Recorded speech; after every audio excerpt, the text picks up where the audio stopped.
Ok, ¿qué es lo que vamos a estar estudiando el día de hoy, amados hermanos? El día de hoy vamos a estar estudiando las 7 palabras, como son conocidas, o las 7 expresiones de Cristo mientras estuvo en la cruz.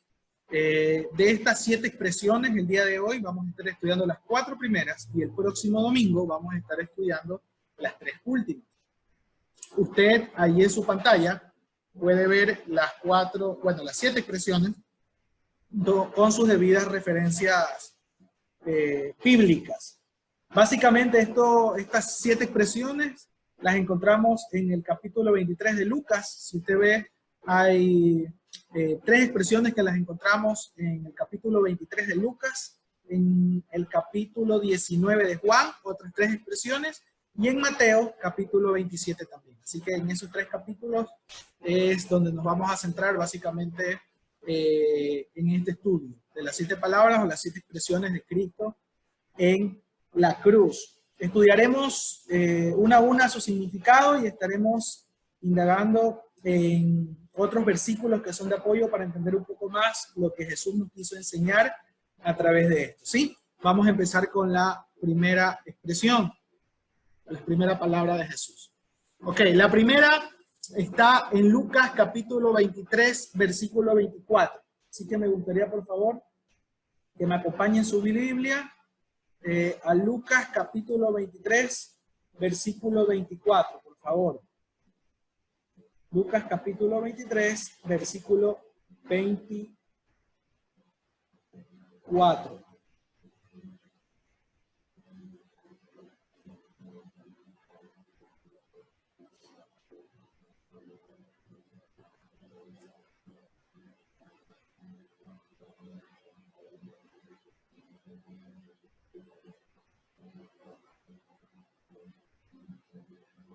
Perdón, es el 34. ¿Ok? Estoy confirmando en las escrituras, es el 34. Voy a ver un comentario acá.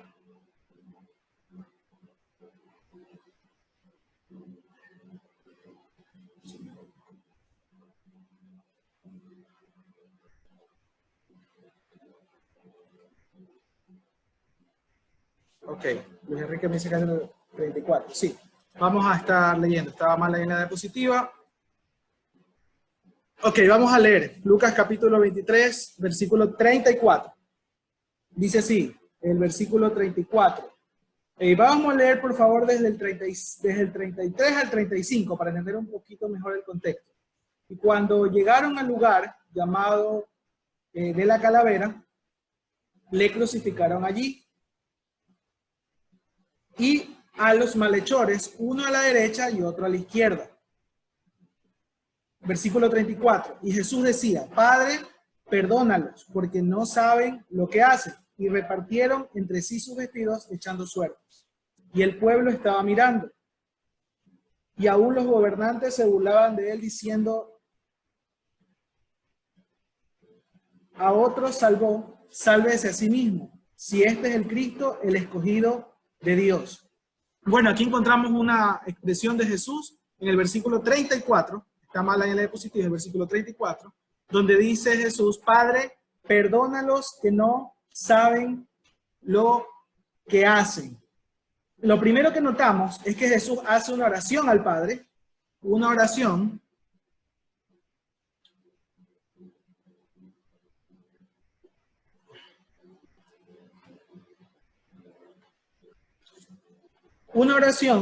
que muestra claramente el rol de Cristo como intercesor, donde ruega al Padre por perdón para quienes lo estaban crucificando, torturando injustamente, y todos los que estaban involucrados en su muerte.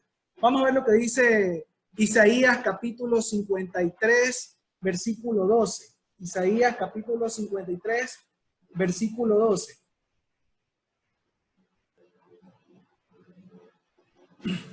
Yo sé que son muy conocidas estos versículos para usted. Vamos al versículo 12.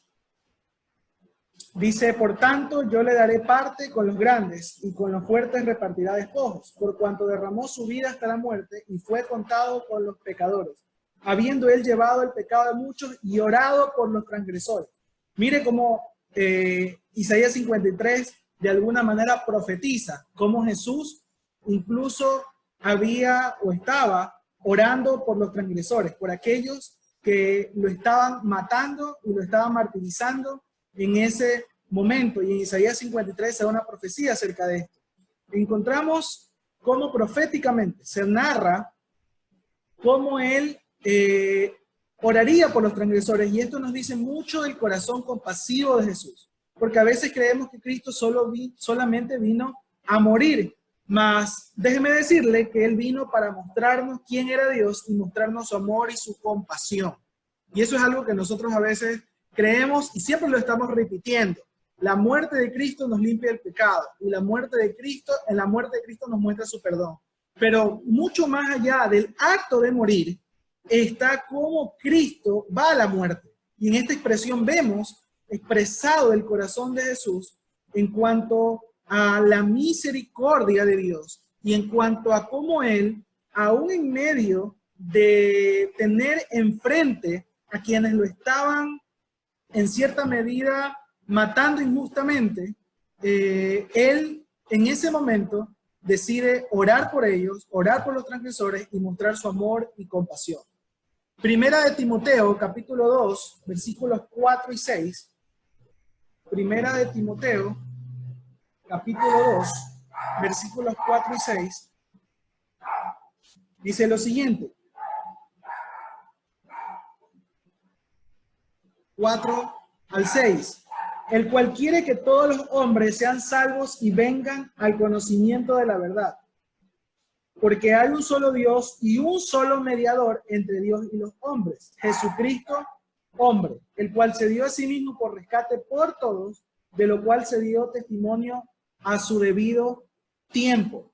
Pablo nos dice que en esta carta a Timoteo, nos enseña, y le enseña a Timoteo y nos enseña a toda la iglesia, que Cristo es el único mediador, Jesucristo. Y por ese acto de mediación, se logra que nosotros seamos perdonados. Si no solamente por el hecho de haber muerto en la cruz, sino el deseo del corazón de Jesús de dar su vida por amor. No solo por quienes lo negarían y no solo por quienes no habían creído en sus palabras, sino también por quienes lo estaban crucificando injustamente. Si había alguien a quienes Jesús podía haberles reclamado, es a estos hombres. Y él prefirió no hacerlo. Como dice la Escritura, fue llevado como cordero al matadero, no abrió su boca, fue callado y fue por voluntad propia y se entregó a sí mismo por amor. Y en estas palabras es como se nos muestra cómo él tuvo un corazón tan compasivo y misericordioso que aún él buscaba el perdón de quienes en su ignorancia estaban matándolo. Y él decide interceder y se muestra a Jesús en su rol de intercesión. La segunda cosa que quisiera mencionar es que él nos da ejemplo con esto que hace. Lo que antes ya había enseñado sobre qué hacer con los enemigos, ahora él lo muestra como un ejemplo. Nosotros ya lo habíamos estudiado en el Sermón del Monte, en Mateo capítulo 5, versículos 44 al 48. Me gustaría también que lo pueda revisar en sus escrituras. Mateo capítulo 5, versículos 44 al 48, dice lo siguiente.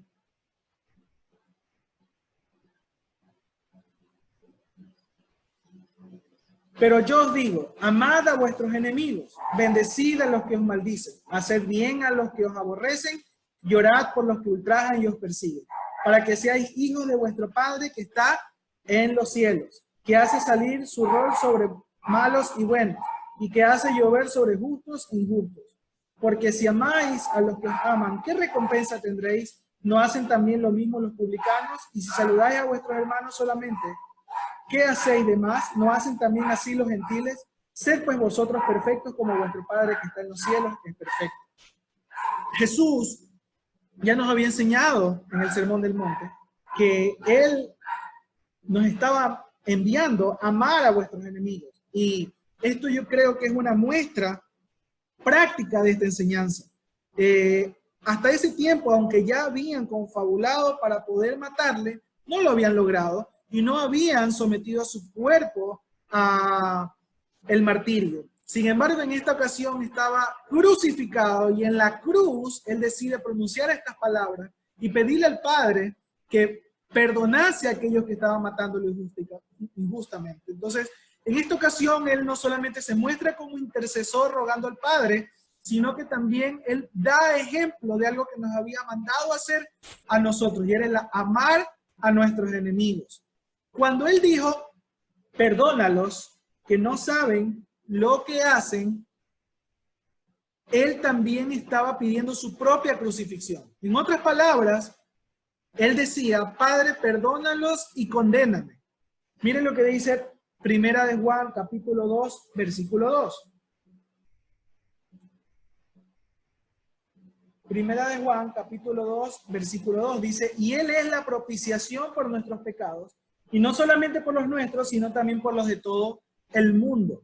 Es decir, cuando Él estaba pidiendo al Padre que perdonase a los soldados romanos y a todos quienes habían confabulado para que lo torturaran y lo mataran, no hay manera de que ellos fuesen perdonados por el Padre sin que Cristo fuera a morir por esos pecados. Por lo tanto, cuando Cristo pide perdón por lo que ellos estaban haciendo con su cuerpo, en otras palabras, Él en ese momento estaba clamando y diciendo, Padre, perdónalos y condéname. Es decir, ejecuta la acción de mi muerte que va a traerles perdón de pecados a ellos. Y esto una vez más nos muestra su amor, su misericordia y cómo Él, en medio de esa situación que era muy extenuante para su cuerpo en agonía, Él decide clamar a su Padre y pedir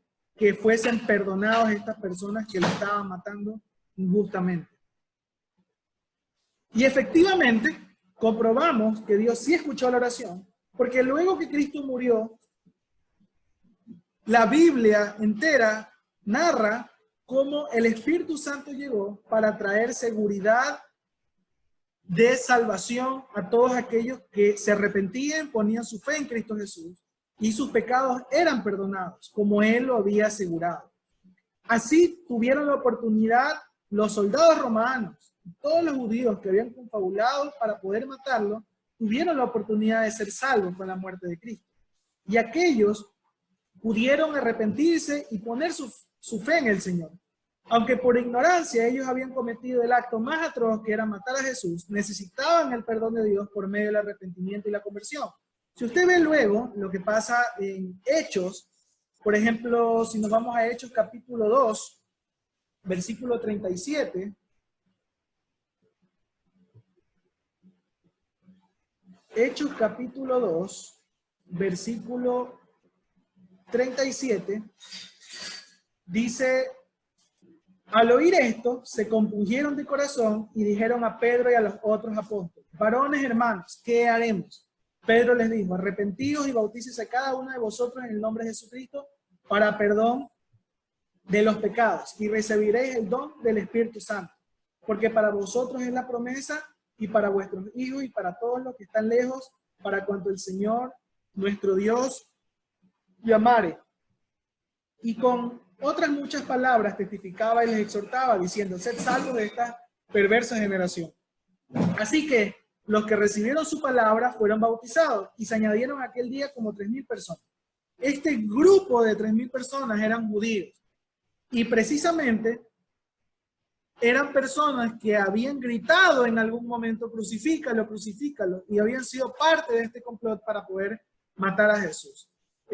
Luego, en Hechos capítulo 3, versículo 17 al 20, por favor, si tiene su Biblia, acompáñenme. Hechos capítulo 3, versículo 17 al 20, dice, mas ahora, hermanos, sé que por ignorancia lo habéis hecho, como también vuestros gobernantes, pero Dios ha cumplido así lo que había antes anunciado por boca de todos sus profetas, que su Cristo había de padecer.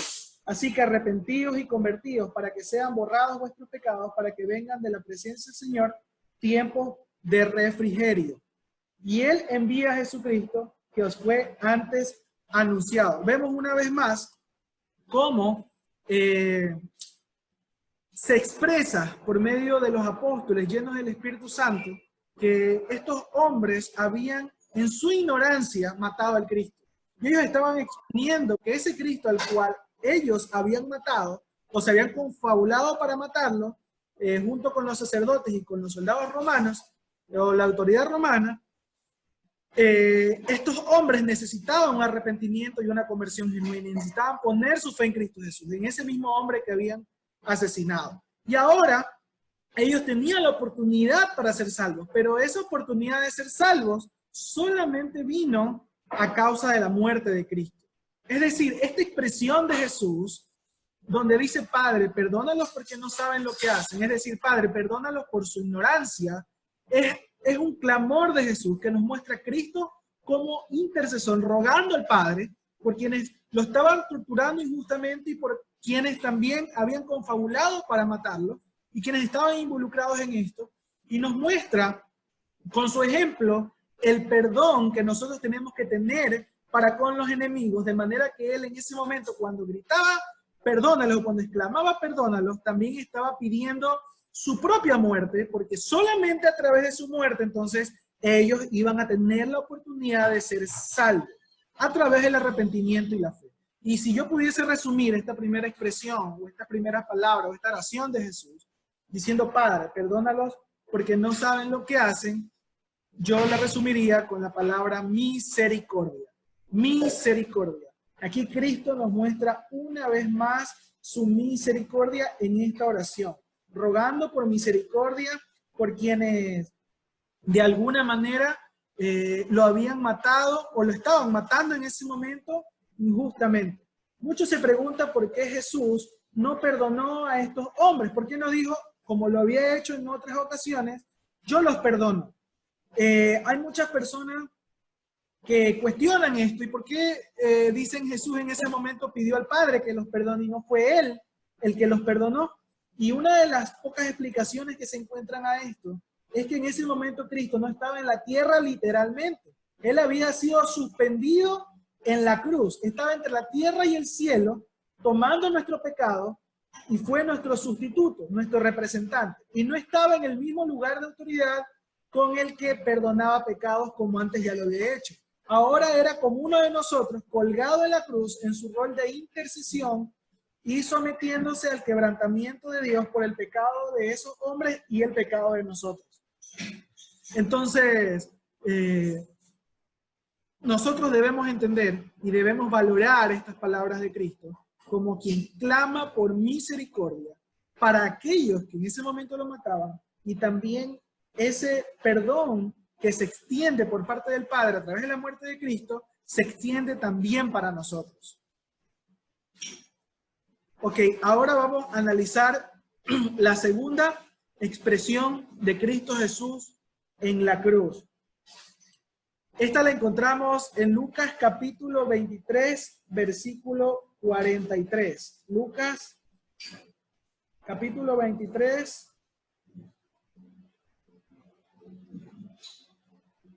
versículo 43. Pero vamos a leer desde el 39 para entender un poco más el contexto. Lucas 23, desde el 39. Dice, y uno de los malhechores que estaban colgados le injuriaba, diciendo, si tú eres el Cristo, sálvate a ti mismo y a nosotros. Respondiendo el otro, le reprendió diciendo, ¿ni aún temes tú a Dios estando en la misma condenación? Nosotros a la verdad justamente padecemos, porque recibimos lo que merecieron nuestros hechos, mas este ningún mal hizo. Y dijo Jesús, acuérdate de mí cuando vengas en tu reino. Entonces Jesús le dijo, de cierto te digo que hoy estarás conmigo en el paraíso. Ok, ¿qué es lo que encontramos acá?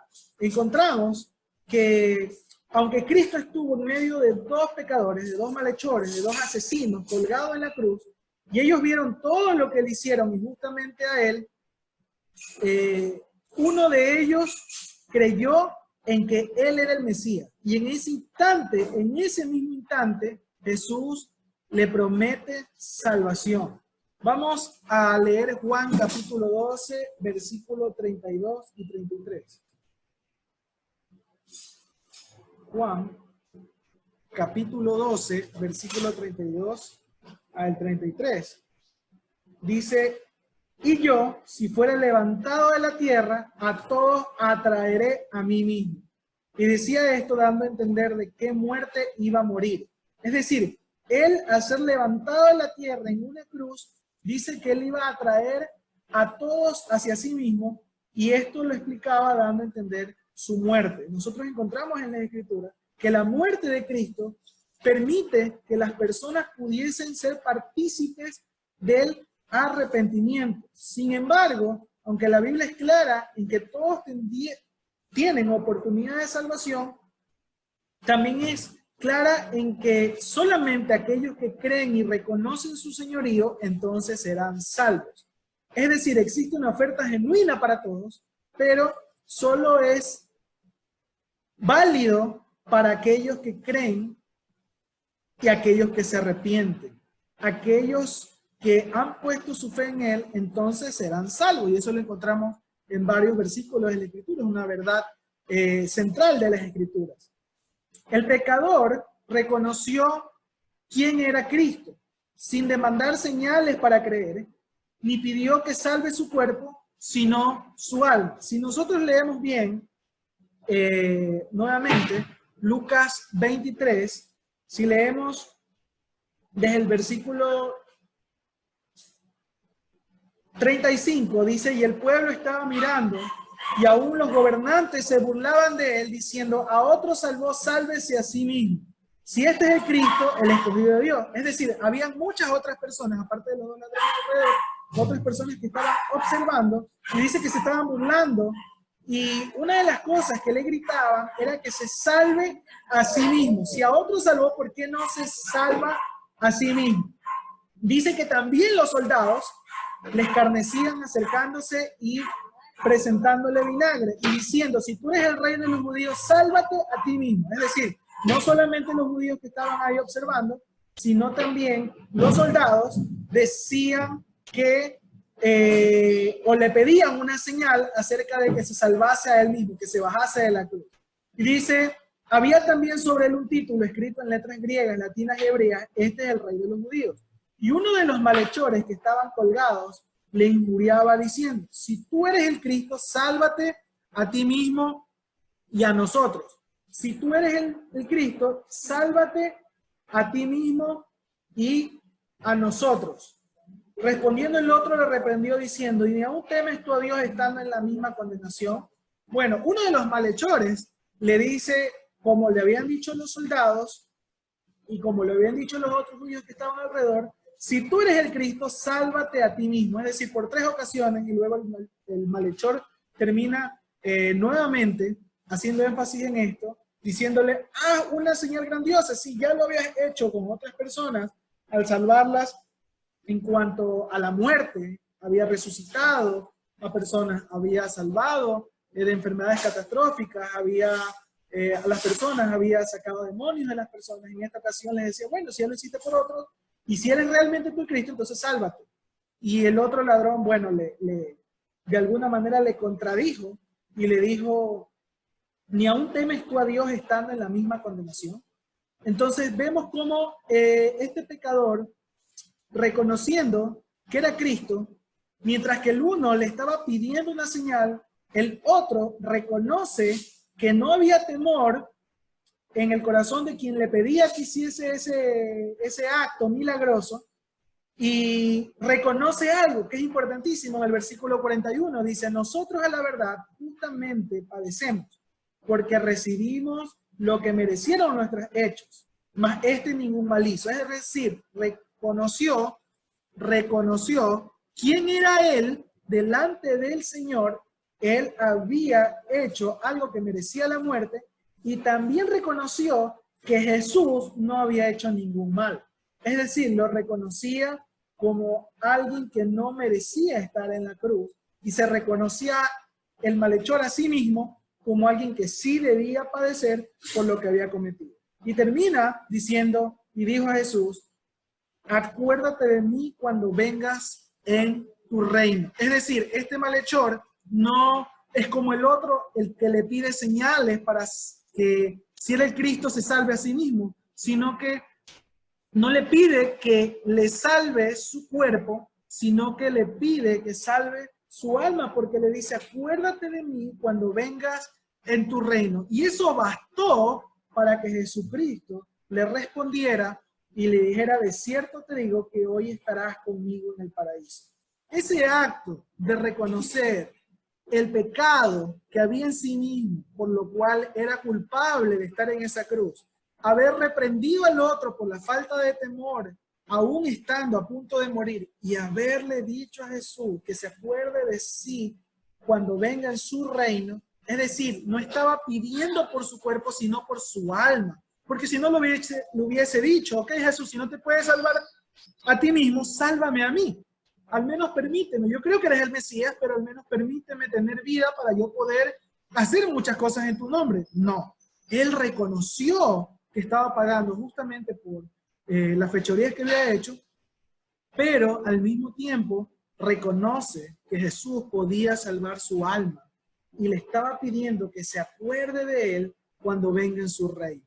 Y eso es algo que realmente impacta mi corazón, porque si nosotros entendemos esto a mayor profundidad, nosotros entendiéramos que este ladrón y este malhechor aplicó muy bien las verdades del reino venidero que Jesús había predicado, mucho más que incluso sus discípulos, o mucho más que muchos judíos que habían tenido toda la ley y habían escuchado las enseñanzas de Jesús. Es decir, este malhechor estaba aplicando muy bien la doctrina, la teología, y tenía una fe increíble, una fe que sobresalta en medio de ese momento de martirio que estaba pasando Jesús, y por eso él reconoce lo que había en el corazón de este malhechor y decide con seguridad prometerle que estará con él hoy mismo en el paraíso.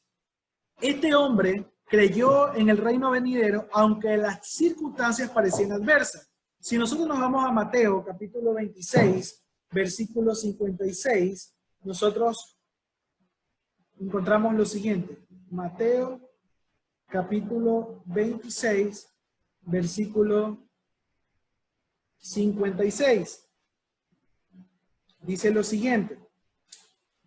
Mas todo esto sucede para que se cumplan las escrituras de los profetas. Entonces todos los discípulos, dejándole, huyeron.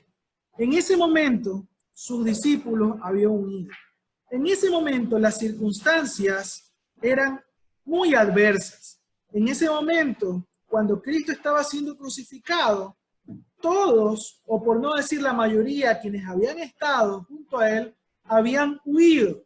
Porque en medio de esa situación, lo único que pudiésemos avisorar es que el rey que había proclamado un reino, el reino de los cielos, estaba muriendo, y conforme él moría, entonces todas las esperanzas de ese reino venidero estaban muriendo también. Y los discípulos dicen que menguaron en su fe y huyeron. Que las personas que habían estado con Jesús huyeron. En esa ocasión no solamente Judas lo había entregado, Pedro lo había negado, sino que muchas personas que habían estado junto a Jesús ya no estaban, porque las circunstancias eran muy difíciles en ese momento para creer que entonces Jesús iba a establecer un reino, cuando ellos en su mayoría creían que el reino del cual hablaba Jesús era un reino de libertad política y de libertad económica para el pueblo de Israel. Pero este malhechor nos da una gran enseñanza, porque este hombre, como lo estuvimos viendo en Lucas capítulo 23, versículo 42, le dice, y dijo Jesús, acuérdate de mí cuando vengas en tu reino. Es decir, le menciona no solamente que se acuerde de él, sino cuando vengas en tu reino. Estaba reconociendo que a pesar de las circunstancias adversas y que el rey estaba muriendo, Jesucristo estaba muriendo, había un reino venidero, había un reino que se iba a establecer, y le pide que se acuerde de él en ese reino venidero. Es decir, había una fe y una confianza en lo que Cristo ya había anunciado acerca de su resurrección y acerca de ese reino venidero que estaba por establecerse una vez que Él resucitara de los muertos. Y esto es algo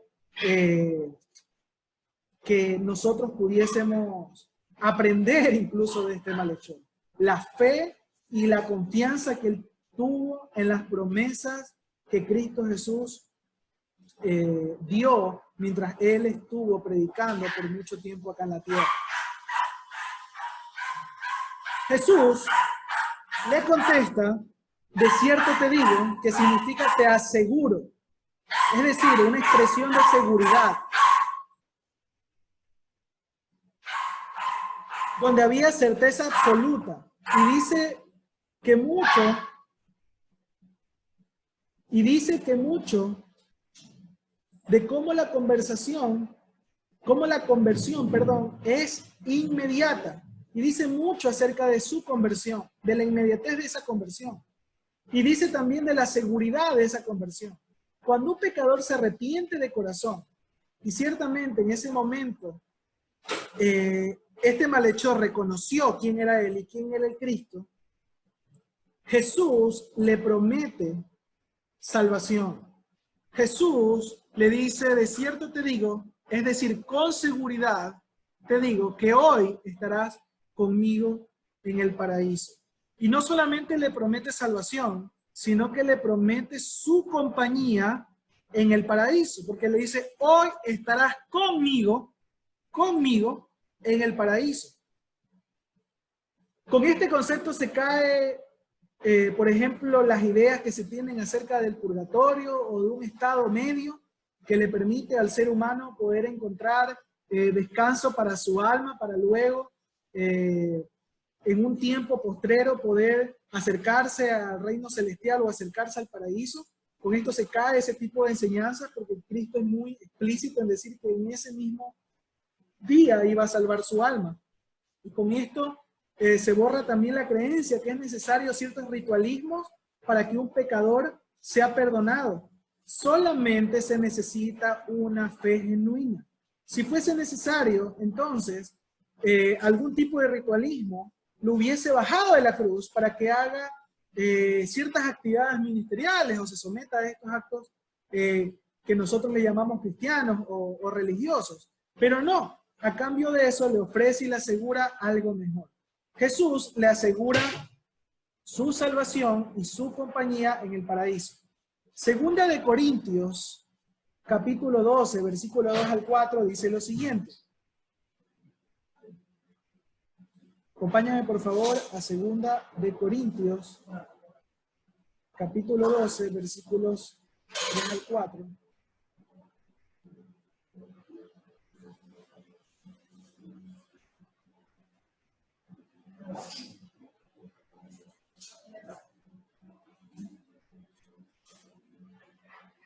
Segunda de Corintios, voy a buscarlo acá.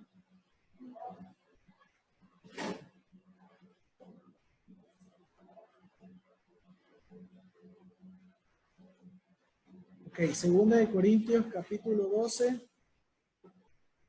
versículos de 2 al 4, dice, conozco a un hombre, Pablo dice a los Corintios, conozco a un hombre en Cristo que hace 14 años, si en el cuerpo no lo sé, si fuera del cuerpo no lo sé, Dios lo sabe, fue arrebatado hasta el tercer cielo.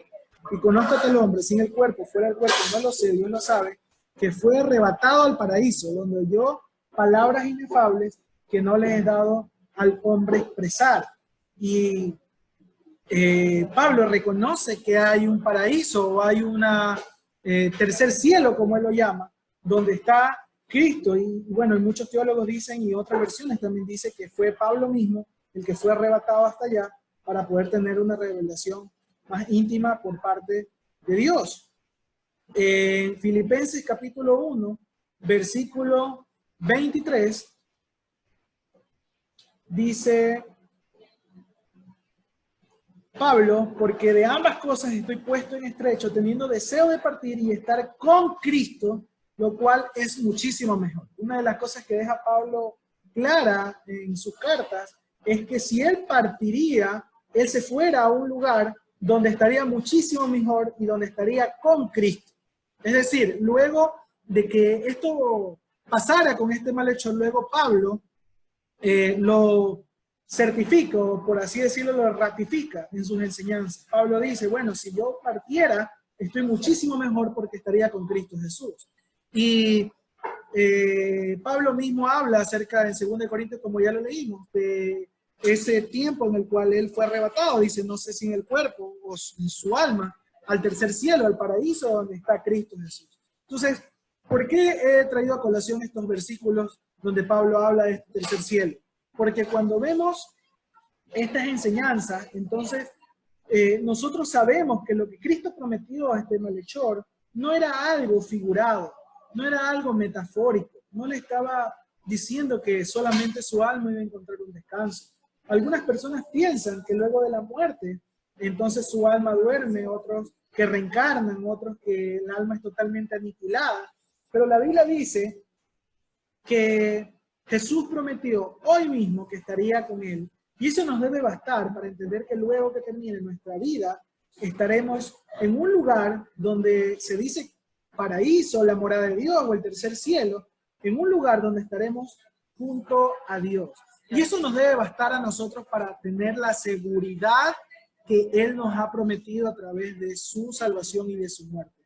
Es decir, cuando nosotros encontramos esta segunda expresión y se nos habla de este malhechor, no solamente debemos reconocer la fe de este malhechor, que sobrepasa la fe de algunos, incluso discípulos que salieron huyendo, y sobrepasa incluso el entendimiento de muchos acerca del reino venidero, sino que debemos también apreciar la seguridad de salvación que da Cristo Jesús al asegurarle y al decirle, de cierto te digo, con seguridad te digo, te aseguro que hoy mismo, no mañana, no pasado, hoy mismo estarás conmigo en el paraíso, estarás junto a mí en la morada con Dios, en la morada de Dios, y estaremos juntos. Y esto de aquí, una vez más, si pudiese resumir esta segunda frase, expresión de Jesús, la resumiera con la palabra seguridad. En la primera que habíamos estado meditando, donde Cristo había rogado acerca, en la expresión número 1, para aquellos que se conectaron hace poco, estuvimos analizando la primera expresión de Jesús que decía, Padre, perdónalos porque no saben lo que hacen. Estábamos estudiando cómo Cristo mismo muestra su misericordia al poder pedir como intercesor y rogar por quienes lo habían, lo estaban matando y lo habían martirizado, lo estaban torturando.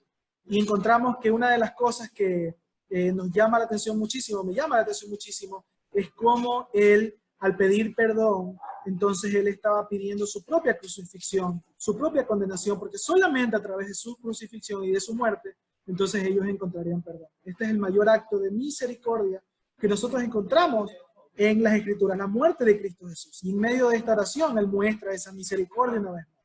Y en esta segunda expresión encontramos a través de esta promesa que le da a este malhechor, que reconoce su estado de malhechor y su justo juicio y su justo castigo que estaba recibiendo, y reconoce a su vez el rey que estaba muriendo a su lado injustamente, y le pide que salve su alma para que se acuerde de él en su reino venidero. Jesús con seguridad le dice y le promete que va a estar con él en el paraíso, en la morada de Dios hoy mismo.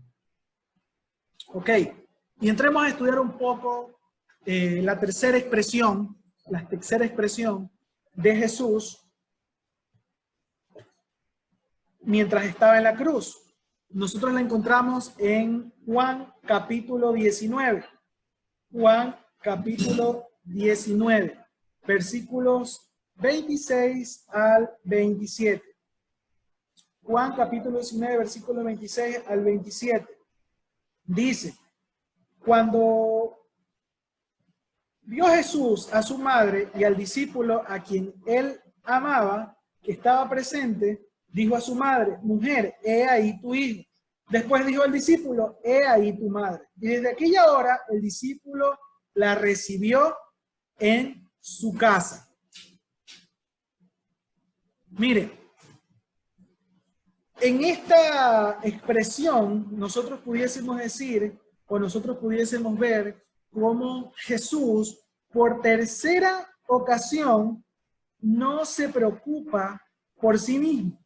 En la primera vimos cómo él ora y ruega al Padre por aquellos que lo estaban torturando y matando, diciéndole, Padre, perdónalos porque no saben lo que hacen. En la segunda expresión que vimos, él atiende el pedido del malhechor. se preocupa por el alma de este malhechor y le promete el que estará hoy mismo en el paraíso junto a él. Y por tercera ocasión, él pone su mirada en su madre y la ve sola. Y le promete, o mejor dicho, le señala quién iba a estar al cuidado de ella.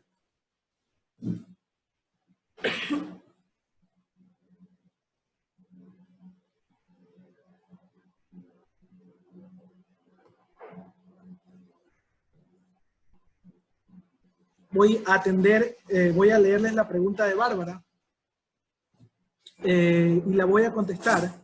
Esa pregunta también la voy a contestar mientras voy a estar dando la enseñanza.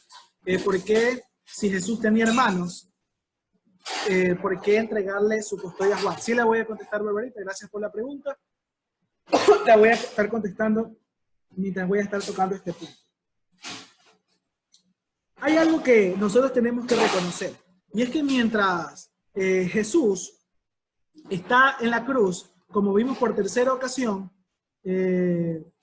él decide no solamente mirarse a sí mismo en medio de su martirio, sino que él decide mirar las necesidades de los que estaban a su alrededor. Él en esta ocasión le señala a María que iba a tener un acompañante, porque este era el fin de la relación humana entre Jesús y María, para dar paso a una relación espiritual con él. Es decir, ya él no estaría en su cuerpo físico para poder tener una relación de hijo y madre, sino que él ahora se convertiría en su Salvador, y de esto María también estaba necesitada.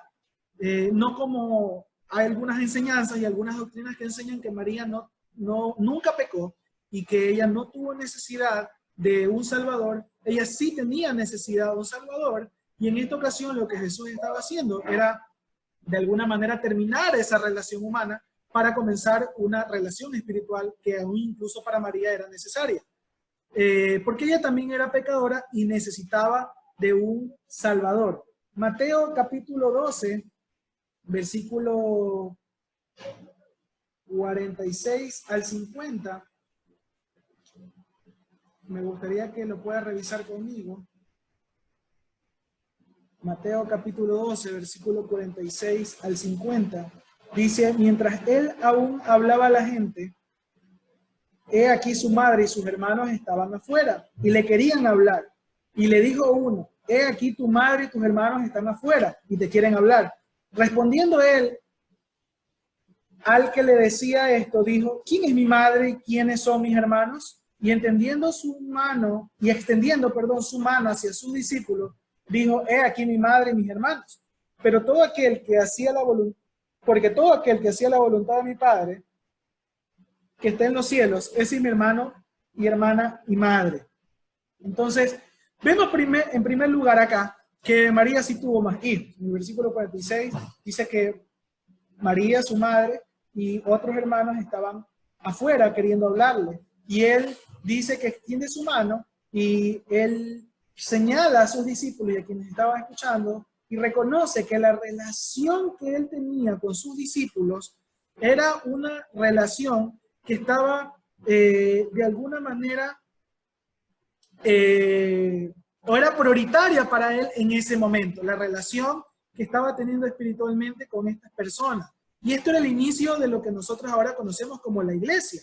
Por eso es que nosotros entendemos que la familia de Dios es la iglesia. No solamente la familia que nosotros tenemos de sangre, nosotros podemos relacionarnos, sino que ahora Jesús nos enseña, en esta ocasión, por ejemplo, que estamos leyendo en Mateo capítulo 12, cómo las relaciones pasan de tener un vínculo en cuanto a la sangre o el apellido, sino que ahora pasan a un ámbito espiritual. Y esto nos enseña mucho.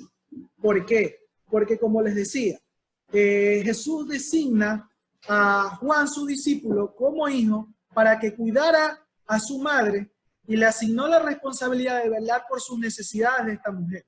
Y aquí entramos un poquito a responder un poco la pregunta. ¿Por qué Juan, su discípulo, y por qué no los otros hijos?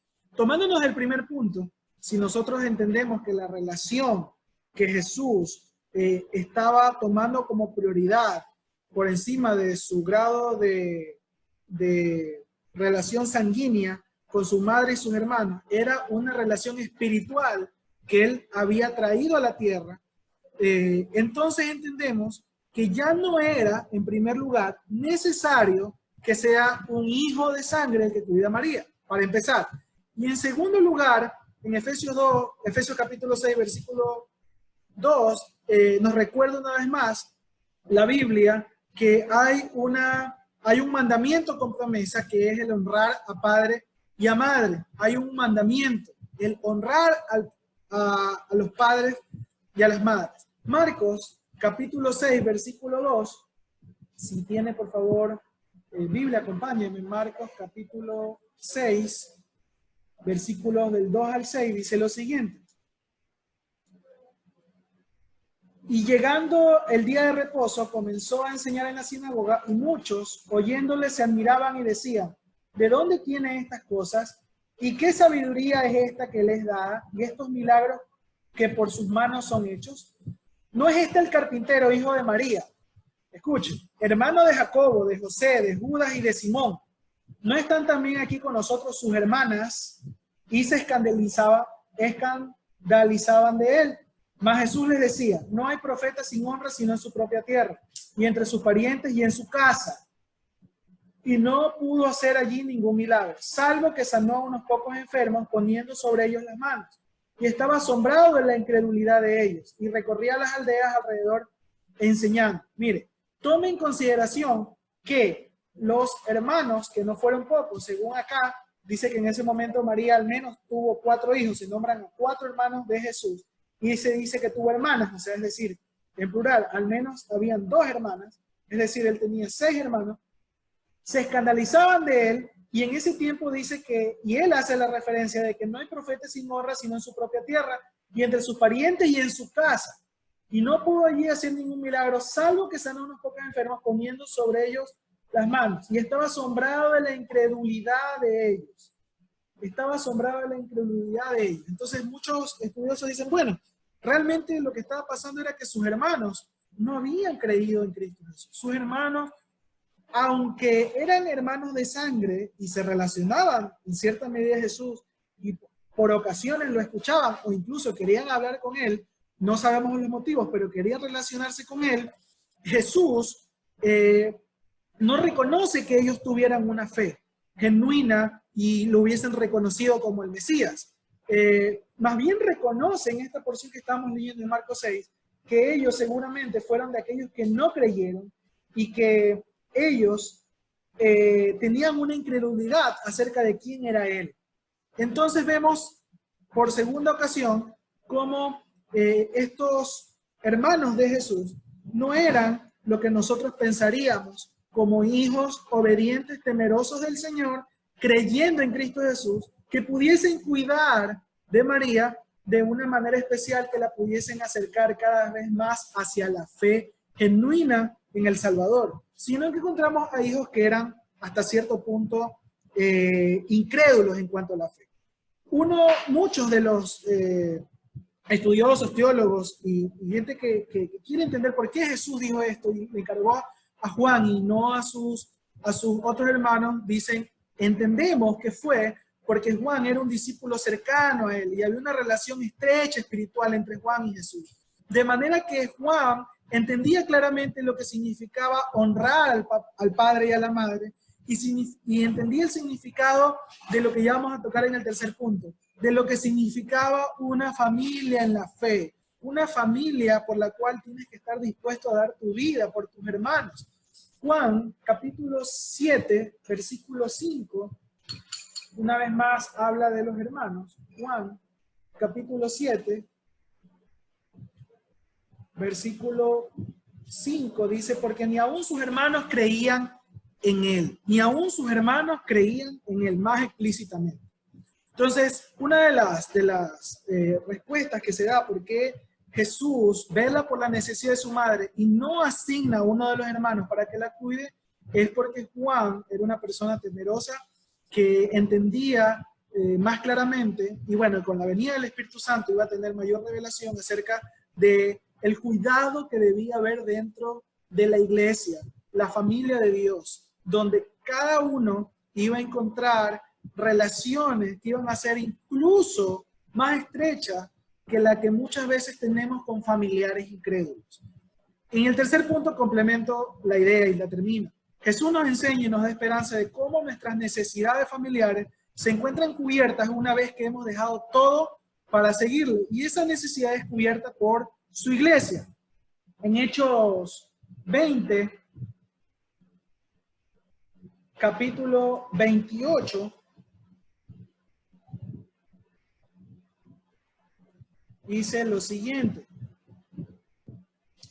Por tanto, mirad por vosotros y por todo el rebaño en que el Espíritu Santo os ha puesto por obispos para apacentar la iglesia del Señor, la cual él ganó por su propia sangre. Es decir, la obra de Cristo Jesús en la cruz, y recuérdense que Cristo esto lo dijo estando en la cruz, la obra que iba de consumarse ya en unas horas, era precisamente para, como dice el versículo 28, ganar por su propia sangre a las personas que iban a constituir la iglesia del Señor. Es decir, cuando Él muere en la cruz, Él gana con su sangre a ese conglomerado de personas que iban a poner su fe en Él y las iba a volver una sola familia, un solo grupo de fe. En 1 Corintios 12, Pablo lo explica mucho mejor acerca del rol de la iglesia.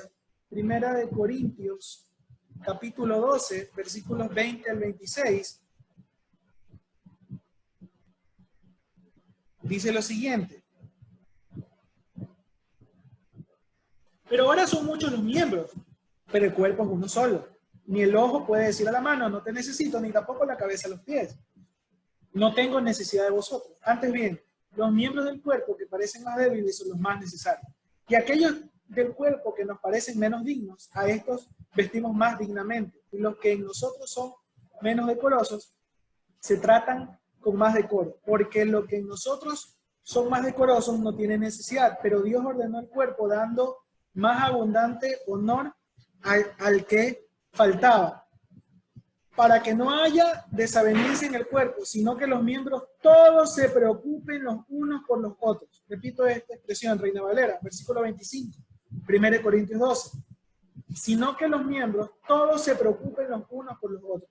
De manera que si un miembro padece, todos los miembros se duelen con él. Y si un miembro recibe honra, todos los miembros con él se gozan.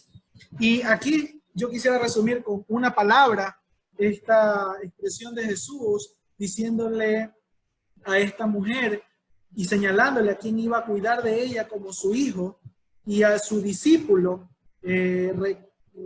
recordándole o señalándole, mejor dicho, quién iba a ser para él su madre, y haciendo un lazo de responsabilidad, nos recuerda acerca de su provisión, nos recuerda acerca de cómo el Señor, no solamente preocupado en la cruz de la necesidad de salvación, sino que en la cruz, muriendo por nuestros pecados, se preocupa por proveernos las relaciones que nosotros necesitamos para nuestro crecimiento. Es decir, Cristo Jesús no muere en la cruz solamente para prometernos una vida eterna junto a Él, lejos de la necesidad que nosotros tenemos acá en la tierra. No promete una vida eterna olvidándose por completo de las necesidades que nosotros tenemos acá. Y acá vemos cómo Él provee para esta mujer un hijo, a través de la iglesia que Él iba a ganar en la cruz, a través de esta familia en Cristo que se constituye como iglesia, en la cual somos miembros y en la cual todos aquellos que hemos creído en Cristo Jesús debemos preocuparnos unos por otros. Y termino con la última expresión de Jesús. Dios mío, ¿por qué me has desamparado? Mateo capítulo 27, versículo 46. Mateo capítulo 27, versículo 46. Dice Cerca de la hora novena, Jesús clamó a gran voz, diciendo, Elí, Elí, lama sabactani. Esto es, Dios mío, ¿por qué me has desamparado?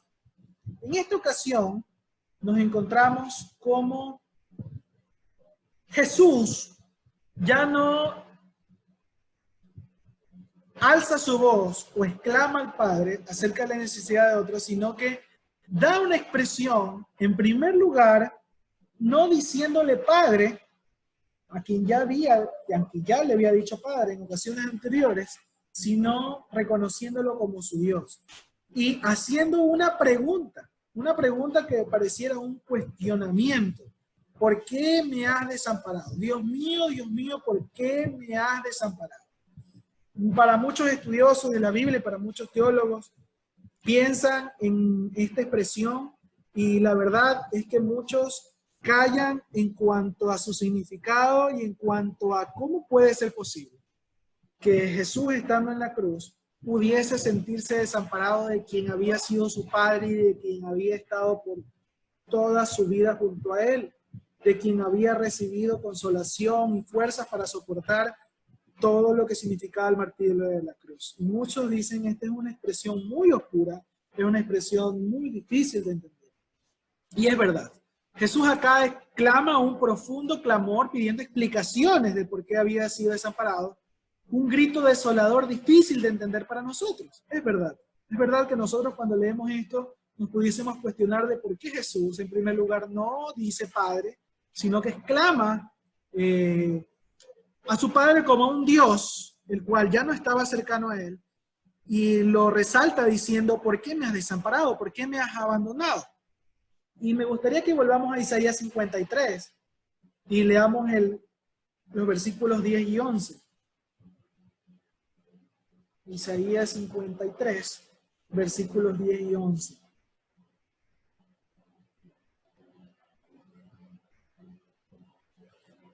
Dice, con todo eso, Jehová quiso quebrantarlo, sujetándole a padecimiento.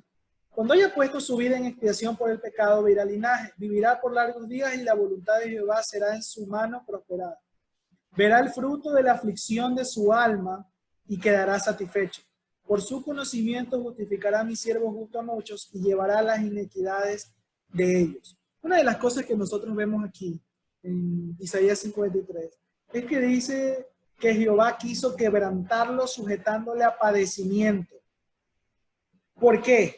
Porque él estaba poniendo su vida en expiación por el pecado. Y en ese momento, entonces, la voluntad de Dios será suplida. Y Dios mismo dice que verá el fruto de la aflicción de su alma. Es decir, la alma de Jesús estaba afligida. Y hay una sola razón por la cual el alma de Jesús pudo haber estado afligida. Y es porque en ese momento él estaba cargando el pecado de toda la humanidad. Y en ese momento, habiendo cargado el pecado de toda la humanidad, entonces él estaba siendo lejano al Hijo agradable, al Hijo en el cual el Padre se había deleitado, en el cual el Padre había tenido complacencia, en el Hijo obediente, en el Jesús que había estado siempre orando al Padre durante mucho tiempo, en cada madrugada. Ahora él estaba cargando los pecados de toda la humanidad en la cruz. Y en ese momento, para él, no era un momento de victoria. Para él, en ese momento, era un tiempo de soledad. Era un tiempo en el cual cargaba los pecados de toda la humanidad y Dios, Padre, un Dios santo, sublime, perfecto, no podía mirar y nunca lo ha hecho con agrado y no puede estar ni acompañar a aquellos que han desobedecido sus mandamientos y han sido viles y han sido personas totalmente alejados de su voluntad. Cristo estaba cargando el pecado de toda la humanidad, nuestros pecados, el pecado de aquellos que habían lo habían torturado a él y los pecados de todos aquellos que lo habían rechazado. En ese momento él estaba cargando la iniquidad y la maldad misma de todo el ser humano. Y la Biblia nos enseña que Dios no puede estar cercano al pecado ni puede estar cercano a la maldad, porque Dios es un Dios perfecto, santo, y es un Dios justo. Y como es un Dios justo, Él en ese momento estaba juzgando y estaba abandonando y desamparando a la persona que cargaba el pecado de toda la humanidad, aunque ese fuera su hijo. Un clamor a Dios y no al Padre. En este momento Jesús estaba en oscuridad.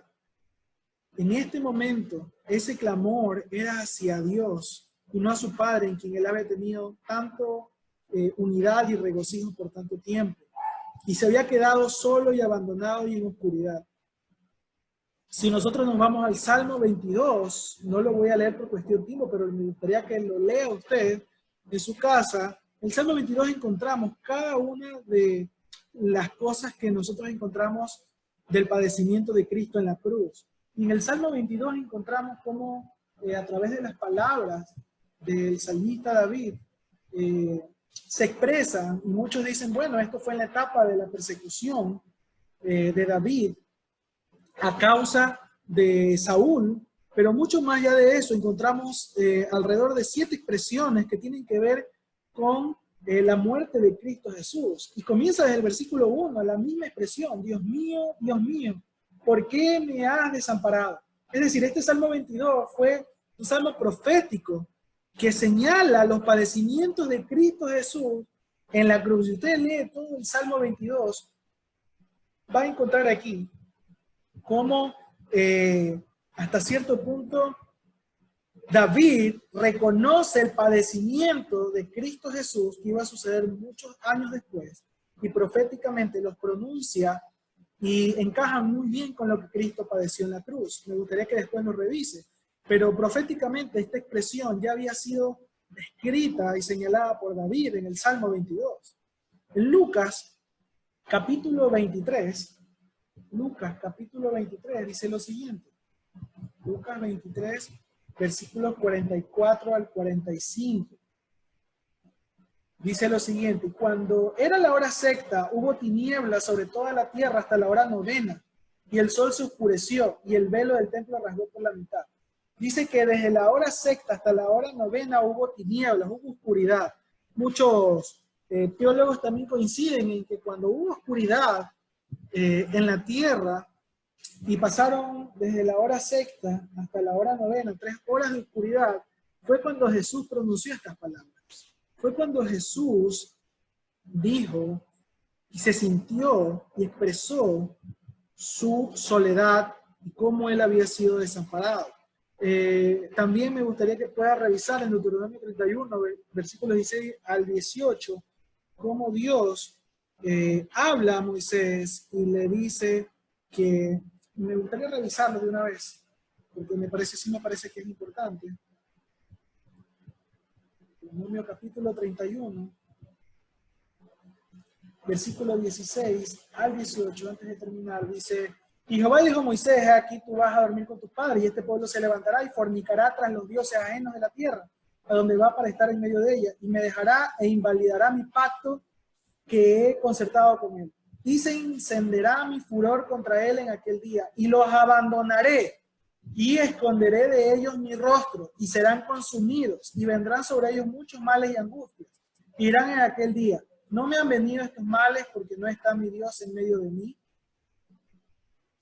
Versículo 18, pero ciertamente yo esconderé mi rostro en aquel día, por todo el mal que ellos habrán hecho, por haberse vuelto a dioses ajenos. Este pecado que había de vivir el pueblo de Israel y del cual Dios le declara a Moisés, es el pecado por el cual Dios les promete abandonarlos. Dice: y esconderé de ellos mi rostro en aquel día. Y vemos cómo ellos, por el pecado, lo que merecían era el abandono de Dios, y que Dios esconde el rostro de ellos. Ese pecado era el que Cristo Jesús estaba cargando en la cruz. Ese pecado por el cual Dios promete que los iba a abandonar, es el pecado que Cristo Jesús estaba cargando en la cruz. por haberse vuelto a los dioses, por haberse vuelto desobedientes. Es el pecado de nosotros, al ser desobedientes, que Cristo estaba cargando en la cruz, por lo cual Dios no promete cercanía, Dios no promete que se agradaría de aquello, sino que lo único que Dios promete es que no podía mostrar su rostro, sino esconderlo y abandonarlo. Y Cristo Jesús se somete a ese abandono, se somete a esa soledad, y sometido a la voluntad de Dios, que era el que Él padeciera y cargara nuestros pecados, entonces clama. Desde esa posición exclama y dice, Dios mío, ¿por qué me has desamparado? Jesús fue abandonado para que nosotros no sufriéramos el abandono por nuestro pecado. Segunda de Corintios 5:21 dice lo siguiente. Segunda de Corintios 5:21 dice lo siguiente: al que no conoció pecado, por nosotros lo hizo pecado, para que nosotros fuésemos hechos justicia de Dios en él. Dice que aunque él no conoció pecado, por nosotros lo hizo pecado. Por nosotros lo hizo pecado, para que entonces nosotros encontráramos justicia delante de Dios. Y Gálatas, capítulo 3, versículo 13. Dice, Cristo nos redimió de la maldición de la ley, hecho por nosotros maldición, porque está escrito, maldito todo el que es colgado de un madero. En esta ocasión, Cristo Jesús no solamente estaba cargando la maldad, no solamente estaba siendo un intercesor, como quien pide al Padre, sino como quien se culpa a sí mismo y se vuelve maldito a causa de nuestro pecado. Y por amor a nosotros, entonces decide vivir un sacrificio y hacerse el sacrificio perfecto. Y con esto termino, amados hermanos, y me gustaría que podamos terminar orando y pidiéndole al Señor que en esta cuarta frase que nos deja Jesús, nosotros entendamos a lo que Jesús expuso. Si yo pudiese resumir en una palabra, como lo he hecho con las frases anteriores, yo resumiera esta cuarta frase como sacrificio. Entendiéramos que lo que Cristo vivió en la cruz no fue otra cosa que lo que nosotros teníamos que vivir. No fue otra cosa sino la culpa y la condenación que nosotros tuvimos que pasar a causa de nuestro pecado. Y eso no era solamente el acto de morir, porque si no, entonces Cristo hubiese muerto de alguna muerte en la cual él pudiese haber sido asesinado de un solo, no sé, en ese tipo había espadas, haber sido traspasado por alguna espada, o en ese momento haber sufrido, Dios lo puso a haber quebrantado por alguna enfermedad y haber sufrido por una enfermedad, sino que él tenía que sufrir en una muerte agonizante en la cual se expuesta públicamente el amor y el sacrificio que él hizo por nosotros. Amor por cuanto él se dio a sí mismo, por cuanto voluntariamente fue a la cruz, y sacrificio por cuanto él gozaba de una relación perfecta con el Padre. Y el sacrificio va más allá del bienestar del cuerpo. El sacrificio va más allá de decir, ah, Jesús, pobrecito, por los latigazos o por todas las cosas que los soldados le hicieron pasar, por las burlas. El sacrificio va más allá. Y es el sacrificio de una relación perfecta que Cristo tuvo con el Padre, y de que esa relación perfecta por un momento llegase a verse entrecortada debido al pecado que él estaba cargando en ese momento, siendo él perfecto y no conociendo pecado. Él se hizo pecado por nosotros. Cargar nuestros pecados en la cruz, lo que lo lleva a estar desamparado y en soledad. El Señor nos ayude, amados hermanos, a entender que las cosas que dijo Jesús en la cruz fueron cosas profundas y fueron cosas que a nosotros nos enseñan a que nosotros tenemos oportunidad de salvación, verdadera y genuina oportunidad para salvarnos. Que no se trata de las cuantas cosas hagamos, sino que se trata de empezar colocando nuestra confianza en aquel que murió y dio su vida por amor y cargó nuestros pecados en la cruz. Y que luego de eso, teniendo una vida nueva, de allí para allá, entonces nosotros podamos con las obras y los hechos mostrar en quién hemos creído. Que el Señor nos ayude, hermanos, a entender el sacrificio de Cristo en la cruz.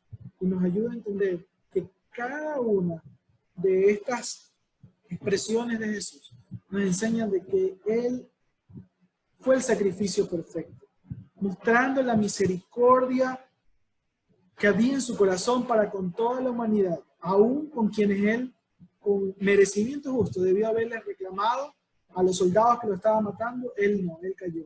Y por amor fue a la cruz. Entender que tenemos seguridad de salvación si nos arrepentimos, en el instante que nos arrepentimos, en el instante que reconocemos quién es Él, podemos obtener salvación genuina y tenemos seguridad como la tuvo ese malhechor, y con seguridad se le prometió que hoy mismo estaría, ese mismo día estaría en el paraíso junto a Cristo, y que tenemos provisión y que Jesús se preocupa no solamente de lo que hemos de comer, de vestir, sino que a través de su iglesia tenemos provisión en cuanto a nuestras relaciones, en cuanto a nuestro cuidado. Y nosotros entendemos que ese sacrificio fue perfecto y que Cristo no murió en vano en la cruz. Me gustaría que me acompañen en oración, hermano, y luego podamos tener un tiempo para poder escucharle, ¿sí? Amado Señor,